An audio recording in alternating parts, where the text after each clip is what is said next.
New details just coming to light in a Bay Area girl's tragic death. St. Petersburg police now believe 5-year-old Phoebe Johnchuk was alive before she was tossed 60 feet off the Dick Meisner Bridge to her death. And officers just giving us this new video, which they say shows Phoebe's father, John Johnchuk, speeding onto the Sunshine Skyway Bridge just moments after tossing his little girl into Tampa Bay.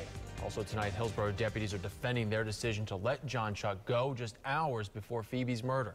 An attorney called 911 saying Johnchuk was delusional, but deputies say he was perfectly fine when they talked to him. Tonight, our Adam Weiner is speaking with experts, finding out how Johnchuk's mental state could change so quickly and fool law enforcement. Adam? Well, it was at this Catholic church that deputies first encountered Johnchuk, and that was perhaps their best opportunity to save Phoebe. But the sheriff's office says they followed these state guidelines to a T and insist they simply had no reason to suspect that Phoebe's life was in any danger.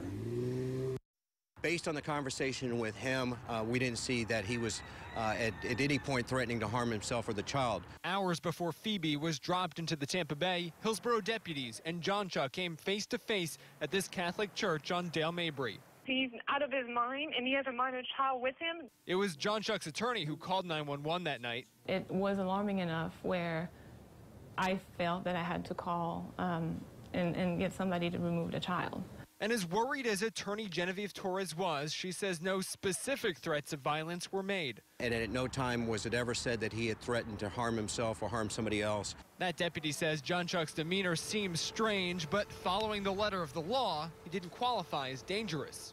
The real concern is how do you protect kids here, and the attorney did unquestionably the right thing by calling the police. Mental health counselor Dr. Kathleen Heidi specializes in domestic violence cases. And considering Johnchuk's extensive history of violence and his apparent mental state, she believes Phoebe's life was in danger, even if no specific threats were made. Likely the letter of the law was followed, but there really wasn't, again, that room for judgment and to stand back and say, wait a minute, what's in the best interest of this little girl? It's a judgment call left to the responding deputies who felt they couldn't take someone into custody based on one person's hunch. Hindsight's 20/20, and she had a gut feeling, and unfortunately it proved true, but it still doesn't eliminate the criteria set by state statute.